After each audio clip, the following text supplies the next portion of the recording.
मैं वादा कर रहा हूं आपसे, तीनों भी जगह गोशा महल हम जीतेंगे, करीमनगर हम जीतेंगे, कोरुटला हम जीतेंगे, हुजूराबाद हम जीतेंगे। चारों जगह आप लिख लो आज, चारों भी जगह आज कांग्रेस डमी कैंडिडेट को खड़ा कर। आप एक मिनट ये भी सोचो, गोशा महल में क्यों कांग्रेस नहीं कैंपेन कर रही? क्यों रेवंत रेड्डी जाकर अपने कैंडिडेट के लिए कैंपेन नहीं कर रहा? क्यों राहुल गांधी नहीं जाता? क्यों प्रियंका गांधी नहीं जाती गोशा महल और कैंपेन करते राजा सिंह के खिलाफ? क्या समझाता है? करीमनगर क्यों नहीं जाते? करीमनगर में भी कोई नहीं गए, कोरुटला में भी क्यों कोई नहीं गए?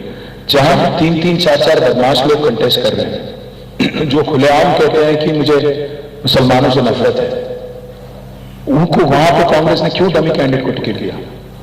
क्या क्या मजबूरी थी? आज क्यों आज कैंपेन नहीं कर रहे हैं गोशा महल में राहुल जी? और क्यों एक सवाल ये भी पूछना चाहता हूं, क्यों कांग्रेस 12% तहफात के बारे में क्यों नहीं बात करती? क्यों नहीं बात करते? क्या डर है? क्या खौफ है? किससे डर रहे हैं? क्यों राहुल गांधी खुलेआम आके क्यों नहीं कहते कि हम 12% हम हमलावरी करेंगे? आपने कहीं सुना उनको बोलते हुए? तो इसलिए मैं कहता हूं, आप कांग्रेस में बीजेपी में कोई ज्यादा फर्क नहीं है, दोनों भी इस्तेमाल करते हैं आपको। एक तो आपको दिखा के अब आके यहां बोलते हैं कोई कि आपका स्टीयरिंग असद भाई के हाथ में है, हमारा स्टीयरिंग हमारे ही हाथ में है, बीजेपी का स्टीयरिंग अदानी के हाथ में चले गया, वो अलग बात है। और बीजेपी वाले अगर ये मानते हैं कि हैदराबाद का नाम बदल देंगे, नाम बदलने से तकदीर नहीं बदलता। अगर तकदीर बदलना है तो अच्छे लीडर को चुनो और अच्छी गवर्नमेंट को, अच्छी हुकूमत को चुनो। नाम बदल दिए योगी आदित्यनाथ भी, क्या कर लिए? उनका क्या नाम था पहले? कुछ था आदित्य, कुछ तो नाम था, बाद में योगी बन गए उन्होंने, पर क्या फर्क पड़ा? हाँ, जो भी है उनका नाम, जो भी है, क्या फर्क पड़ता है यार? अब मैं अपना नाम बदल के अमिताभ बच्चन लगा लूं तो क्या अमिताभ बच्चन हो जाता हूं, 6 फुट का होता हूं, क्या उससे कोई नहीं फर्क पड़ता? वो बिल्कुल कतई मंजूर नहीं है हमें। हैदराबाद 450 साल की जो हमारी हिस्ट्री है, तारीख है, जो एक नाम है जो पॉपुलर है, जिसको हम लोग प्यार से सब लोग पूरी दुनिया जानते हैं, तो उसको ऐसे ही महफूज रखेंगे, इसमें कोई चांस नहीं है। सुना दे रहे हैं।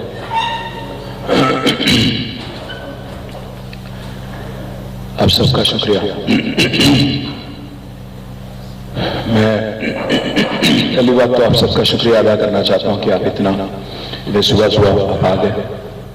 हमारे पार्टी की तरफ से पिछले 2-2.5 महीने से हम लोग कैंपेन में लगे हुए हैं, तो इनमें से कई सारे इश्यूज ऐसे हैं जिनके बारे में मैं थोड़ा क्लैरिफिकेशन देना चाह रहा था। खास हमारे माइनॉरिटीज और स्पेशली हमारे मुसलमान भाई और बहन जो है, उनको कुछ चीज़ों के बारे में जो अफवाहें, जो गुमराह करने की कोशिश जो कांग्रेस पार्टी और बीजेपी कर रही है, इनके बारे में मैं थोड़ा क्लैरिफिकेशन और इनके बारे में मैं कुछ कहना चाह रहा था।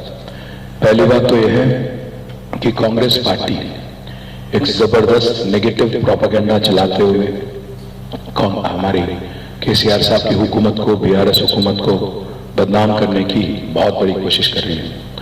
उन्होंने एक रूमर प्रोपेगेंडा ये चालू कर दिया कि 9 मस्जिदों की शहादत हो गई जब से बीआरएस पार्टी यहाँ पे सत्ता संभाली, यहाँ पे जब से बीआरएस की हुकूमत आई।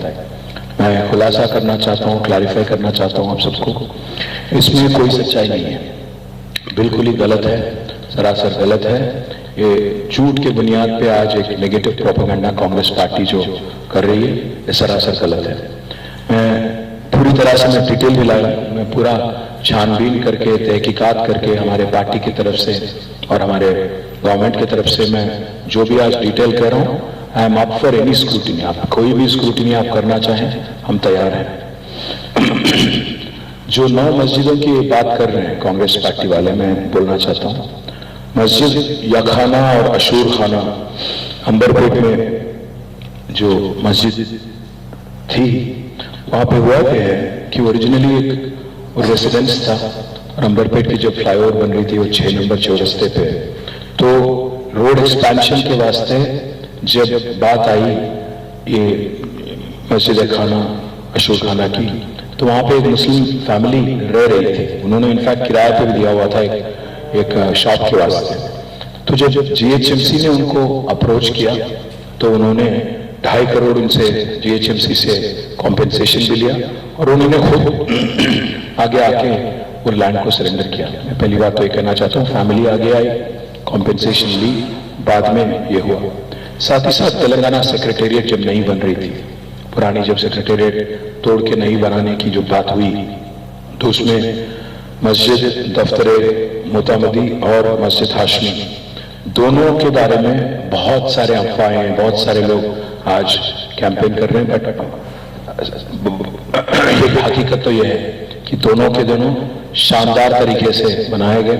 और हमें तो बस एक और बात भी कहना है, बीजेपी वाले तो ये कहते हैं कि सेक्रेटेरिएट खुद मुस्लिम आर्किटेक्चर, इस्लामिक आर्किटेक्चर पे बेस है करके बीजेपी वाले भी बदनाम कर रहे हैं। आप देखिए, ख्वाजा महमूद शमशाबाद मॉस्क जो है, ये वहां पे एक म्युनिसिपल कमिश्नर थे जिनका नाम है साबिर अली। जिस दिन एक आदमी ने हाईकोर्ट में एक फाइल किया पिटिशन कि मॉस्क को इलीगली कंस्ट्रक्ट किया गया, ये म्युनिसिपल कमिश्नर का नाम है साबिर अली।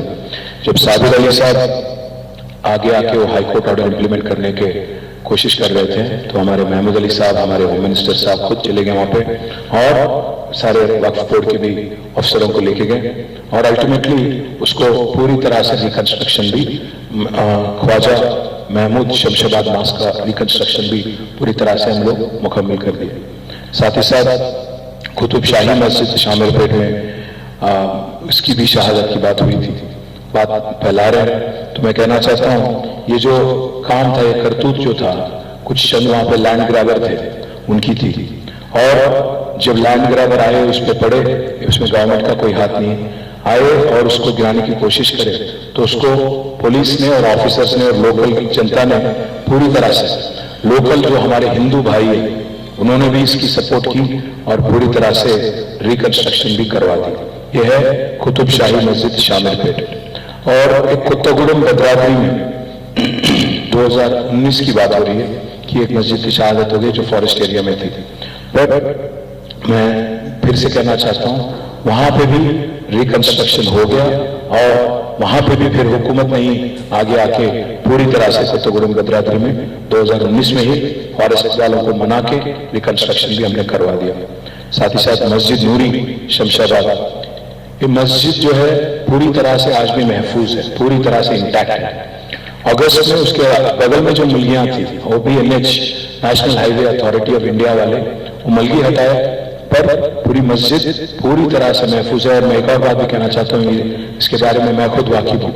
हमारे जो लोकल MP है रंजीत रेड्डी और लोकल MLA जो है प्रकाश गौड़, दोनों भी मेरे पास आए थे वहां के लीडरों को लेके, और हमने यहाँ पे मस्जिद नूरी का एक नया मस्जिद भी हमने बनाया। इसमें मलगी चले गए पर मस्जिद इंटैक्ट है और नया मस्जिद भी वहां पे बनवा दिया गया।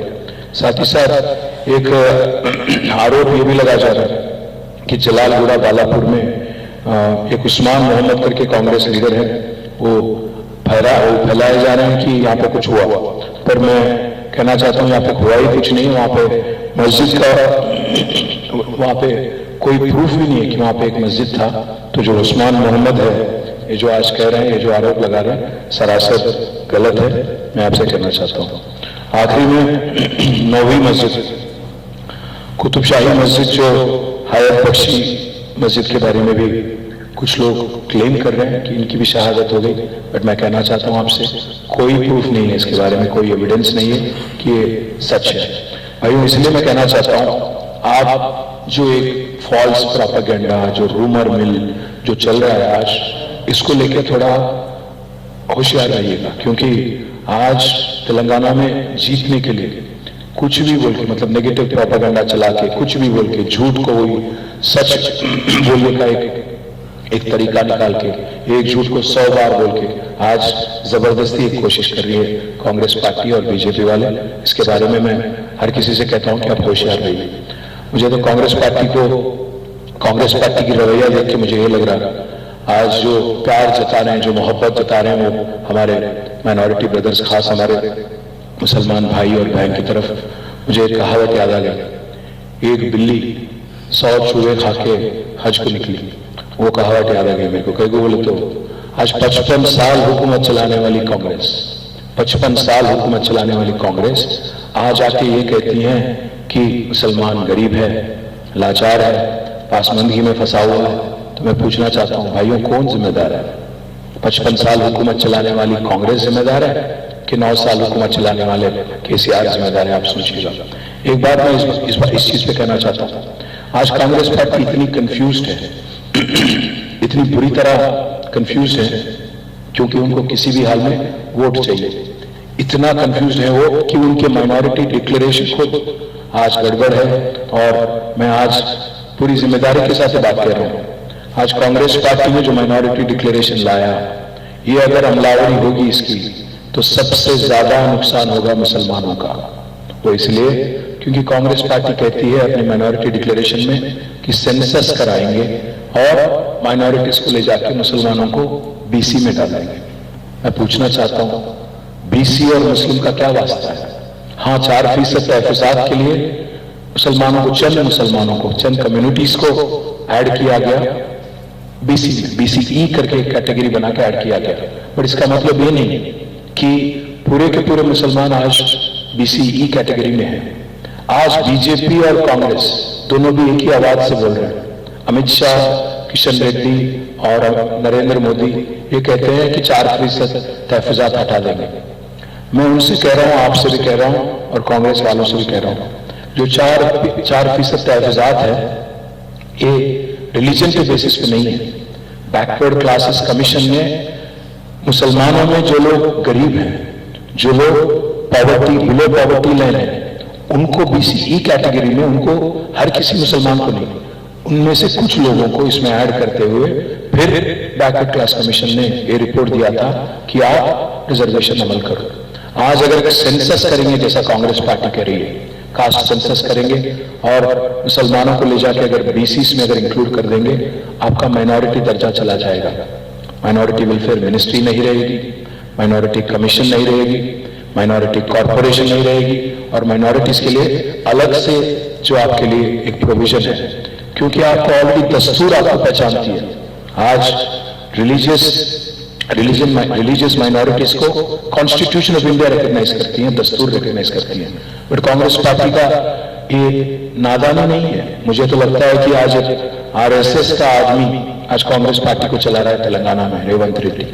इस वजह से आज कांग्रेस जो है एक कास्ट सेंसस में आज एक कंफ्यूजन क्रिएट करके अल्टीमेटली यूनिफॉर्म सिविल कोड, जिसकी बात आज कांग्रेस बीजेपी कर रही है, उसको अल्टीमेटली सपोर्ट करने की एक साजिश लग रही है मुझे। आप ये सोच, इलेक्शन के वास्ते नहीं बोल रहा हूं, आप सोच समझ के संजीदगी से काम लेना। आप भी, हमारे भाइयों से भी मेरी रिक्वेस्ट है, आप भी थोड़ा इस पे तहकीकात करिए, छानबीन करिए, इससे क्या नुकसान होता, फायदा होता, क्या होगा, जरा आप भी, आप दानिशमंद लोग हैं तो आप थोड़ा इस पे भी छानबीन करें, मेरी रिक्वेस्ट आपसे है। क्योंकि एक बार अगर आप बीसी में इंक्लूड हो गए तो फिर माइनॉरिटी वेलफेयर मिनिस्ट्री की कोई चांस नहीं रहेगा, माइनॉरिटी कमीशन की कोई चांस नहीं रहेगी, और अलग से बॉडी जो इंतजाम इससे पहले किए गए थे उनका कोई भी आपको फिर मौका नहीं मिलेगा। आखिर में मैं कहूंगा जरूर, माइनॉरिटी डिक्लेरेशन जो उन्होंने बनाया, सेंसस की जो बात की, वो सेंसलेस बात है, वो सेंसस नहीं, सेंसलेस बात है।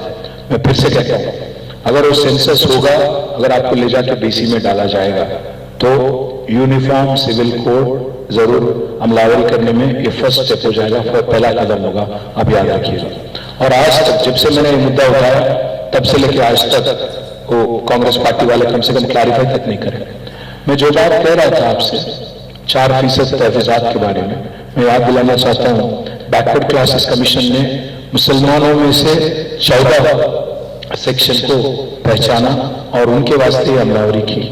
कई सारे लोगों को इसमें एक्सक्लूड भी किया गया था। आज ना अमित शाह जानते हैं, ना किशन रेड्डी जानते हैं, ना रेवंत रेड्डी जानते हैं कि आज मुसलमानों में सैयद, मुगल, पठान, ईरानी, बोरा जैसे कम्युनिटीज को रिजर्वेशन अमल नहीं हुई।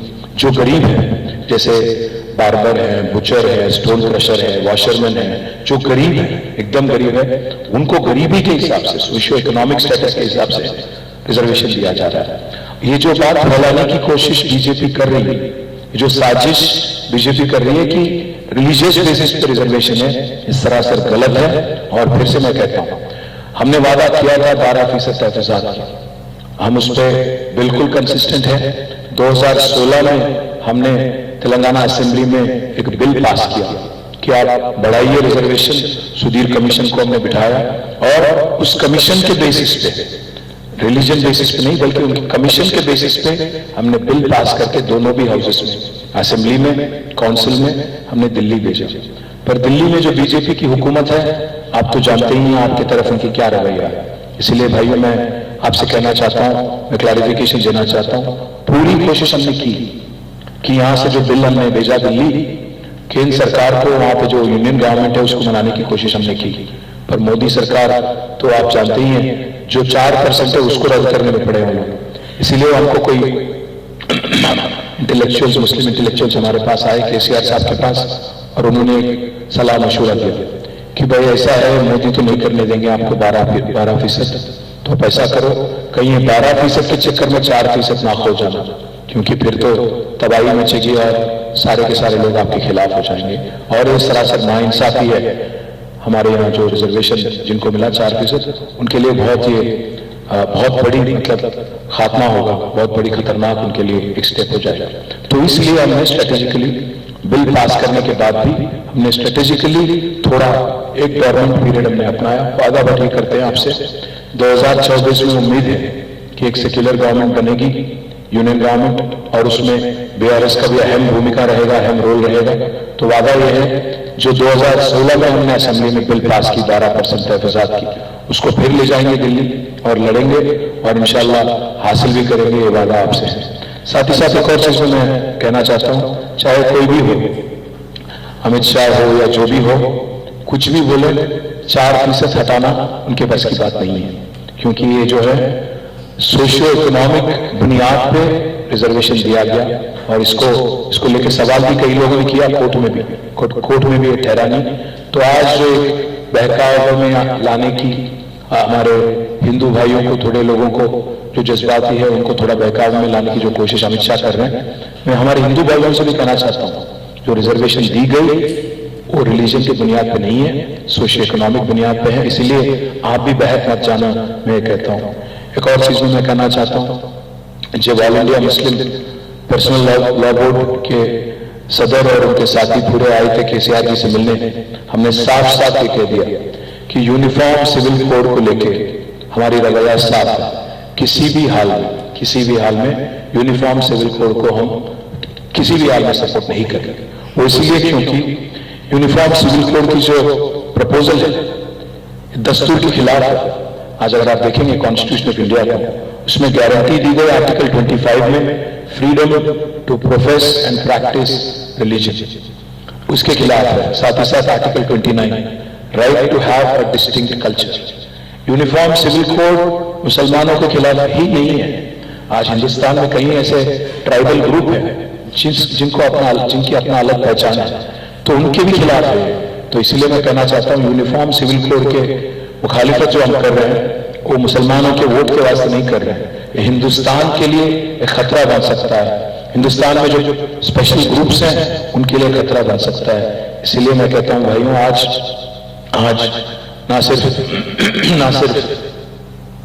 मैं हिंदू भाइयों से भी कहता हूं, बीजेपी आपको ये कहती है कि हिंदू खतरे में है, पर अगर आप यूसीसी जैसे कारनामा अगर करेंगे तो हिंदू खतरे में नहीं रहेंगे बल्कि हिंदुस्तान खतरे में पड़ेगी। क्योंकि ट्राइबल ग्रुप्स और कई सारे अलग अलग ग्रुप्स हैं जिनको भी इसको लेके एतराज है, जिनको भी इसको लेके यूनिफॉर्म सिविल कोड को लेके कई सारे डाउट और कई सारे चैलेंजेस हैं। एक और चीज भी मैं कहना चाहता हूं, हमने कभी भी सेक्युलरिज्म को पॉलिटिकल टूल नहीं बनाया। हमने कभी भी कहीं भी पिछले 9.5 सालों में सेक्युलरिज्म के नाम लेके वोट नहीं मांगा। अगर आप हमारी प्रैक्टिस देखेंगे, हमारे लीडर केसीआर साहब की अगर हिस्ट्री देखेंगे तो आप ये पहचानेंगे। केसीआर साहब का तजुर्बा है 45 साल सियासत में। 1985 में पहली बार एमएलए बने थे, पर 1978 से वो पॉलिटिक्स में है। आप एक मिनट के लिए उनका अगर हिस्ट्री देखेंगे, जिंदगी में 45 साल में एक बार भी, जब से सिद्धिपेट में थे तब से लेकर आज तक चीफ मिनिस्टर बनने तक, जिंदगी में एक बार भी बीजेपी के साथ नहीं दिए। हमेशा सेक्युलर रहे हैं, आगे भी सेक्युलर रहेंगे। हम सेक्युलर बाई चॉइस है, बाई चांस नहीं है। हम पॉलिटिकली कन्वीनियंस के लिए सेक्युलर नहीं है। हम मजबूरी के लिए सेक्युलरिज्म नहीं बात करते हैं। मैं आपको याद दिलाना चाहता हूँ, हैदराबाद के बाहर अगर कोई इकबाल मीनार बना पहली बार तो बना सिद्दीपेट में 1985-1986 में केसीआर साहब ने बनवाया। हैदराबाद के बाहर कोई एक शादी खाना बना पूरे आंध्र प्रदेश में, मुत्तहिदा आंध्र प्रदेश में, तो वो था सिद्दीपेट। ना सिर्फ वो बल्कि 45 साल के अपने करियर में केसीआर साहब ने कभी भी बीजेपी के साथ कोई समझौता नहीं की। और जब से हमारी पार्टी बनी 2001 में, वो 5वीं इलेक्शन है हमारे लिए, 5th इलेक्शन है। ये 5 इलेक्शनों में अगर आप देखेंगे 2 बार हमने अलायंस किया। 2004 में हमने अलायंस किया कांग्रेस के साथ, क्योंकि उन्होंने वादा किया था तेलंगाना देंगे। उसके बाद हमने रियलाइज किया गलती थी, क्योंकि वो लोग चीट कर दिए, हमें तेलंगाना नहीं दिए, तो बाहर आ गए 2006 में, और फिर लड़ाई जिद्दोजहद चालू कर दी। 2009 में हमारी अलायंस हुई थी कम्युनिस्ट और टीडीपी के साथ, क्योंकि टीडीपी ने भी वादा किया था कि तेलंगाना की ताउन करेंगे। उसके बाद जब तेलंगाना केसीआर साहब की जिद्दोजहद और भूख हड़ताल 2009 में जो शुरू हुई, उसको लेके 11 दिन मौत के मुंह में जाके केसीआर साहब जो तेलंगाना हासिल करे। उसके बाद में 2014 में हमने अकेले ही लड़ाई की, इलेक्शन में अकेले ही गए। 2018 में भी हम लोग अकेले लड़े, और 2023 में भी हमारी जंग जो है, हमारी लड़ाई जो है, अकेले ही हम लोग लड़ रहे हैं। जिंदगी में 45 साल में कभी भी बीजेपी के साथ कोई समझौता नहीं करने वाले केसीआर के खिलाफ आज यहाँ पे राहुल गांधी आके अनशन बोलते हैं। और ये बात तो जाहिर है दोनों राहुल जी को और मोदी जी को दोनों को भी पसंद हम नहीं है, क्योंकि दोनों के लिए खतरा है केसीआर पॉलिटिकली। अब मोदी आके ये कहते हैं कि केसीआर ने पैसा दिया कांग्रेस को कर्नाटक में, अब राहुल आके ये कहते हैं कि ये बीजेपी की बी टीम है। पर राहुल गांधी तो आदत से मजबूर है बेचारा, क्योंकि जाता है कोलकाता, वहां जाके बोलता है दीदी आप बीजेपी के बी टीम हो, वहां से जाता दिल्ली, वहां बोलता केजरीवाल आप बीजेपी के बी टीम, और फिर वहां से आके हैदराबाद आके बोलता आप बी टीम है बीजेपी के केसीआर साहब को। मैं पूछना चाहता हूं आप सबसे कि राहुल गांधी और कांग्रेस ने ठेका ले रखा है क्या इस देश के मुसलमानों पे, इस देश के मुसलमान वोटों पे, आपकी पूरे कौम पे? उनको अगर लगता है कि उन्होंने वो ठेकेदार हैं और उनको ही वोट मिलना है और मुसलमानों को उनको ही सपोर्ट करना है, ये कहां की रीत है? क्या मुसलमान इस देश के शहरी नहीं है क्या? अगर कोई एक शहरी होने के नाते अच्छा गवर्नमेंट अगर मैं चूज करना चाहता हूं, एक सेक्युलर गवर्नमेंट को मैं चूज करना चाहता हूं, तो आप होते कौन डिक्टेट करने वाले? बीजेपी बी टीम बोलने वाले, मैं उनको एक बात साफ साफ कहना चाहता था, अगर हम बीजेपी के बी टीम होते तो हम पे केस क्यों लगता, केसेस क्यों बनाते हैं? आप देख रहे हैं क्या हो रहा है, आईटी रेड होते हैं, ईडी रेड होते हैं, ईडी के केस लगते हैं, मोदी आके बोलते हैं कि इन सबको जेल में डाल देंगे। अगर हम बी टीम होते तो ये सब होता क्या? और दूसरी बात मैं ये भी पूछना चाहता हूं आपसे, अगर हम बी टीम होते तो क्या हम इतना बड़ा रकम जो माइनॉरिटी वेलफेयर के लिए हम खर्च कर रहे हैं पिछले 10 साल में, ये क्या हम खर्च कर पाते? आप एक मिनट के लिए सोचिए, आज कांग्रेस की जो हुकूमत है राजस्थान में है, उनकी हुकूमत, जहां की आबादी है मुसलमानों की 80 लाख, क्या बजट है कांग्रेस पार्टी की माइनॉरिटी वेलफेयर राजस्थान में? 540 करोड़। जहां 80 लाख मुसलमान हैं राजस्थान में, जहां बहुत बड़ी बजट है, बड़ी दिल तो है नहीं कांग्रेस के पास, 540 करोड़ वहां की माइनॉरिटी वेलफेयर बजट है। और कर्नाटक में 90 लाख पॉपुलेशन है मुसलमानों की, और वहां की बजट अभी जो नई गवर्नमेंट आई उन्होंने किया 2000 करोड़। और अगर छत्तीसगढ़ देखेंगे जहां आबादी है करीब 6 लाख, वहां की बजट है 100 करोड़ से भी कम।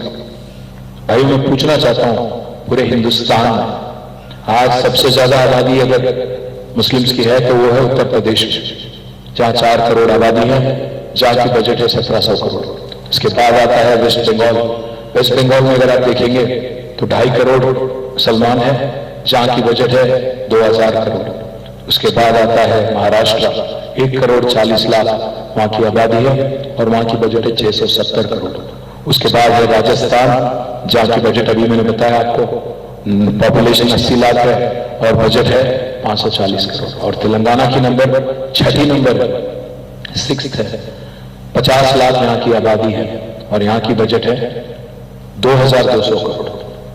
मैं कहना यह चाहता हूं पिछले 9.5 सालों में किसने कहा हमसे कि आप खर्च करो? आज हमने खर्च किया, अगर कोविड नहीं होता तो कम से कम 15,000 करोड़ खर्च करते, पर आज हमने पिछले 9.5 सालों में खर्च किया 12,780 करोड़। 12,780 करोड़।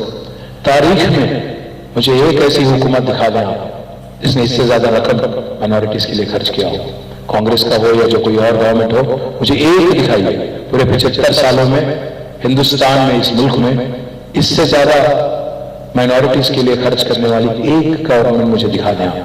अगर आप कंपेयर करना चाहते हो तो मैं एक बात कहना चाहता हूं, 2004 से लेकर 14 तक यहां पे कांग्रेस की हुकूमत थी।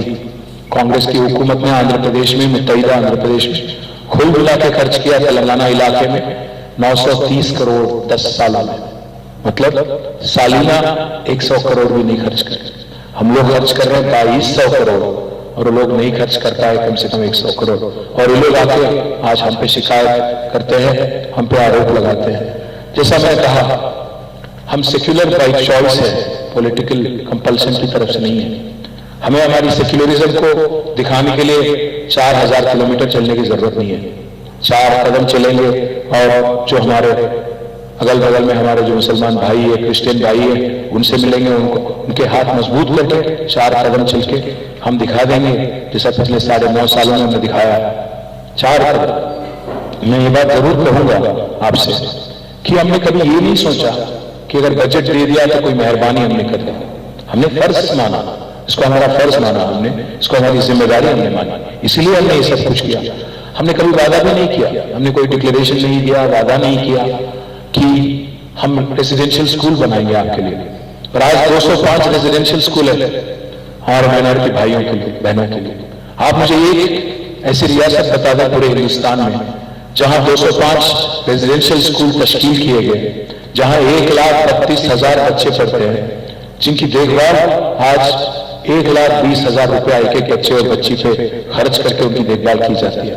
मैं फिर से कहता हूं, 4000 किलोमीटर चलने की जरूरत नहीं है सेक्युलरिज्म प्रूव करने के लिए। 4 कदम, उसमें से एक कदम है अच्छा से अच्छा तालीम, दूसरा है देखभाल, तीसरा मैं कहता हूं लॉ एंड ऑर्डर, और चौथी अपना रीति रिवाज को इज्जत देना और कदर करना। ये सब कर रहे हैं लोग। ये 4 कदम जो मैं कह रहा हूं, ये चारों भी चीज हम लोग कर रहे हैं। पिछले 9.5 सालों में हमको किसी ने रोका नहीं, हमको किसी ने जबरदस्ती पूछा नहीं कि आप ये करो। दावत इफ्तार देने वाले एक ही चीफ मिनिस्टर है पूरे हिंदुस्तान में, केसीआर साहब। मुझे बताएं तो यहाँ मैं एक और चीज भी कहना चाहता हूँ, आज ना सिर्फ रेजिडेंशियल स्कूल बल्कि पोस्ट मैट्रिक और प्री मैट्रिक स्कॉलरशिप अगर दिए जाते हैं तो 3,48,000 बच्चों को दिए जाते हैं माइनॉरिटीज में।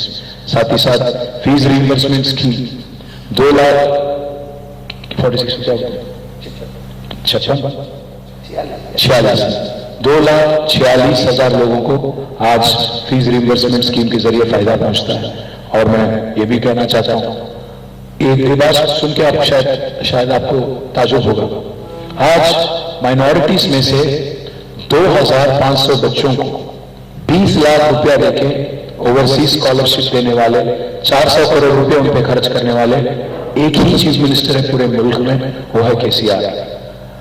एक और चीज मैं कहना चाहता हूं, शादी मुबारक जैसी स्कीम हमको किसी ने पूछा नहीं, हमने किसी को वादा नहीं किया, डिक्लेरेशन नहीं दिया, कोई मैनिफेस्टो में बात नहीं करी, बट 2,250 करोड़ आज खर्च करने वाले चीफ मिनिस्टर है शादी मुबारक स्कीम पे, जिससे फायदा हुआ 2,68,230 फैमिलीज को। इस बहुत बड़ी रकम है और बहुत बड़ी संख्या है।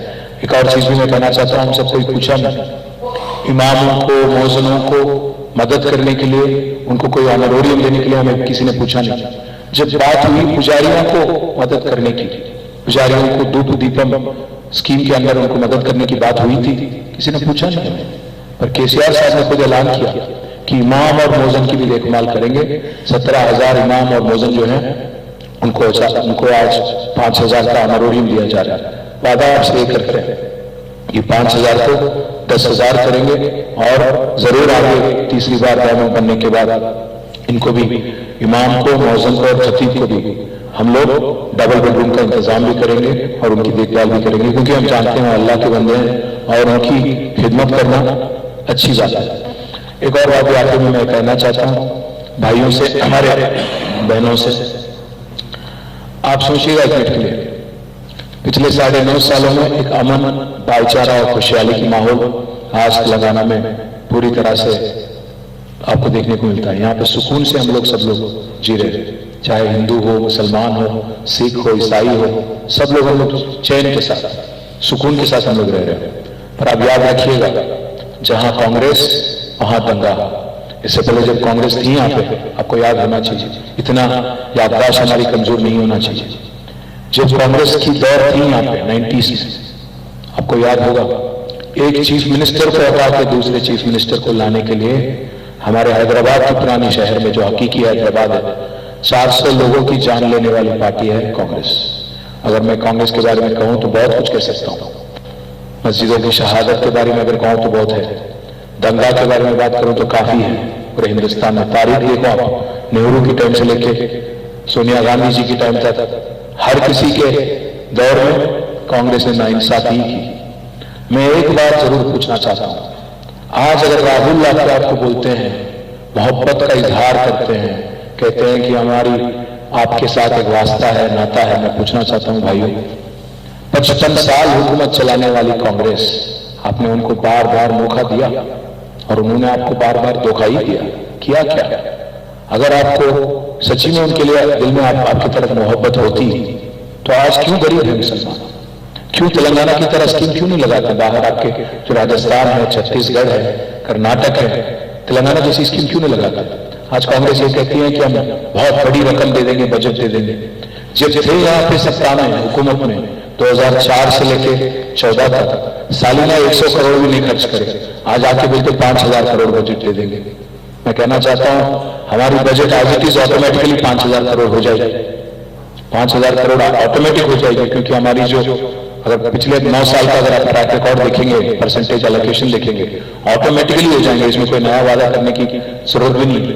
इस वास्ते मैं कह रहा हूं, जो अफवाहें, जो आपको गुमराह करने की कोशिश ये जो चल रही है, इसके जाल में ना पड़ो, इस साजिश में आप ना उनके तरफ देखो।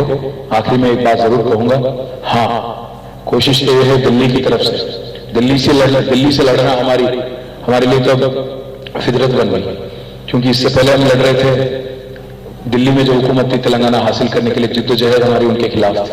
अब पिछले 9 साल से इनसे लड़ रहे हैं, अब जो मोदी है उनके खिलाफ लड़ रहे हैं, वो हमारी गला दबाने की कोशिश करते हैं, वो हमारी आवाज को खत्म करने की कोशिश कर रहे हैं। वादा एक करते हैं आपसे, जब तक रहेंगे सियासत में, सेक्युलर ही रहेंगे, इनका साथ बिल्कुल नहीं देंगे। हाँ, कोशिश बहुत कर रहे हैं दिल्ली वाले, और खास मोदी साहब और उनकी टीम, डराने की, धमकाने की, दबाने की, पर गर्दन कट जाए कोई परवाह नहीं, बट सर नहीं झुकाएंगे मोदी के सामने, हमेशा सेक्युलर रहेंगे। और आखिरी में ये भी कहता हूं, कुछ लोग ये भी बोल रहे हैं कि अगर आपको सीटें कम पड़ गई तो क्या करेंगे? मैं वादा कर रहा हूं आपसे, कोई जरूरत नहीं पड़ेगी, 80 से ज्यादा सीट मिलेंगे, तीसरी बार हुकूमत बनेगी, केसीआर साहब फिर से चीफ मिनिस्टर बनेंगे, जो अमन पसंद और माइनॉरिटी दोस्त चीफ मिनिस्टर है। हमें मालूम है कि आज हमारे भाई और बहन होशियार है, पूरी तरह से जहां वाकिफ है कि कौन आपके दोस्त है और कौन आपके दुश्मन। इसलिए मैं वादा करता हूं, किसी की जरूरत नहीं पड़ेगी, किसी की भी हमें मदद की जरूरत नहीं पड़ती। पिछली बार 2014 में हमें मिले थे 63 सीट, 2018 में मिले थे 88। इस बार हमें तो उम्मीद है कि 88 के ऊपर जीतेंगे आपके सबके दुआ से। इसलिए मैं कहता हूं, दुआओं में याद करिए, दुआ में याद रखिए, और केसीआर साहब को और हमारे पार्टी को जिताइए, और फिर से जो अमन, भाईचारा और खुशहाली तेलंगाना में आज देखने को मिल रही है, इसको आगे भी और तेजी से तरक्की के रास्ते पे ले जाएंगे। बस ये कहते हुए आपसे रुक सकते हैं। बताइए जी, बताइए।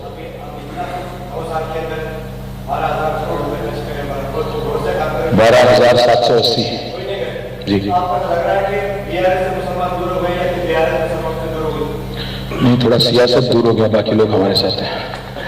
मैं बात यही कह रहा हूं, सीधी बात है भाई, अगर कोई गुमराह करने की कोशिश करे तो साजिश को तोड़ना भी हमारी फर्ज है, हमारी जिम्मेदारी है।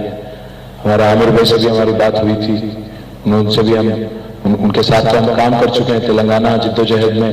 जाहिर भाई भी हमारे साथ, जहीर भाई भी हमारे साथ चलते थे।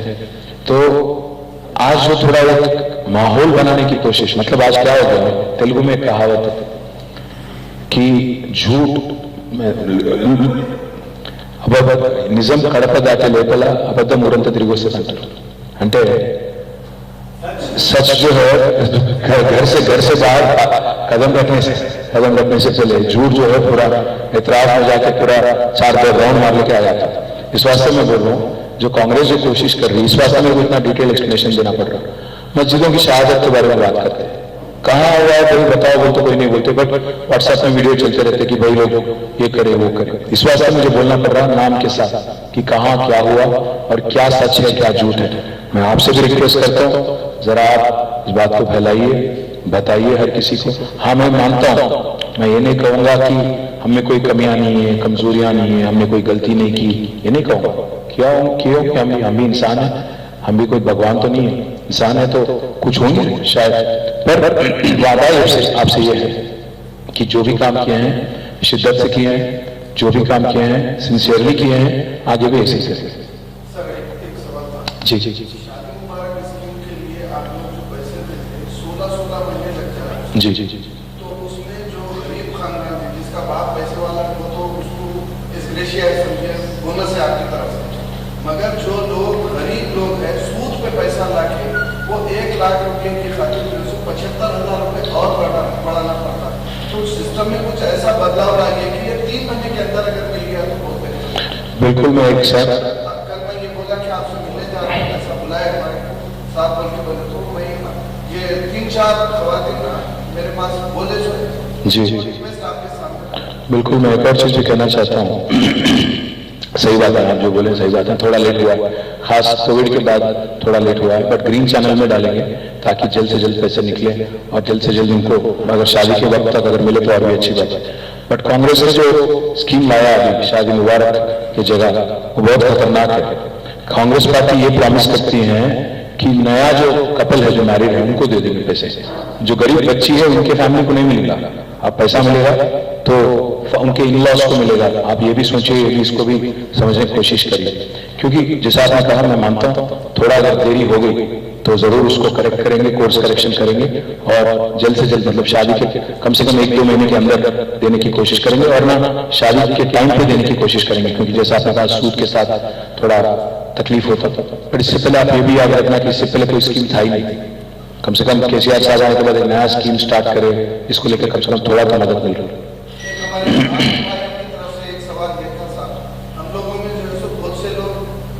बिल्कुल ही जो है यानी कोई हमारा स्टेबिलिटी नहीं है, हमारे मुस्तकिल रोजगार नहीं. अब जो सोशल मीडिया पे काम कर रहे हैं वो लोग जो है कोई कुछ ऐसा, तो हमारे लिए 2 बेडरूम में हम लोगों को कुछ ऐसा कीजिए और आप एक प्लेटफॉर्म कीजिए जिससे हमारे लिए हमारे जितने भाई हैं. क्या नाम है? क्या नाम है? मेरा नाम Syed Akbar Mushtafa Khadri, daily time news. Syed Gulab लंबी नाम है आपकी? खादरी. तो खादरी एक ऐसी बात है, अब जर्नलिज्म भी दिन ब दिन बदलते जा रहा है. पहले था प्रिंट, बाद में आ गया इलेक्ट्रॉनिक, अब आ गया आपका डिजिटल. तो मसला इसमें यह है कई सारे ऐसे डिजिटल जर्नलिस्ट नाम रख लेके हर दिन चीफ मिनिस्टर को गाली देने वाले जर्नलिस्ट भी काफी सारे हैं. मैं आपकी बात नहीं कर रहा हूँ खादरी, आप जानते हैं मैं किसकी बात कर रहा हूँ. अब इसमें कौन ट्रेन जर्नलिस्ट है, कौन पढ़ के जर्नलिज्म पढ़ के आया, कौन जैसे ही बन गया एक यूट्यूब लगा लेके, ये भी देखना पड़ता. तो एक्रेडिटेशन जो है मैं आपको बताने की कोशिश कर रहा हूँ. आज पूरे हिंदुस्तान में सबसे ज्यादा एक्रेडिटेड जर्नलिस्ट कहीं है तो तेलंगाना में है. 19,000 से ज्यादा जर्नलिस्ट है. कंपेरिजन के लिए बोल रहा हूँ, गुजरात में 3,000 है. हमसे उनकी आबादी बड़ी है, स्टेट भी बड़ी है, पर उनका दिल बड़ा नहीं, वो अलग बात है. तो इसलिए मैं कह रहा हूँ कि आज तेलंगाना में जर्नलिस्ट वेलफेयर के लिए जो हम काम कर रहे हैं उसमें अगर डिजिटल जर्नलिस्ट को भी इंक्लूड करने की बात अगर की जाती है तो जरूर मैं इस पर गौर करूंगा, बात भी करूंगा. 3 तारीख के बाद हुकूमत जब हमारी बनेगी तो फिर एक बार फिर से आराम से बैठ के बात करेंगे. कांग्रेस भी बदलेगी, कांग्रेस बीजेपी कोई फर्क तो है नहीं.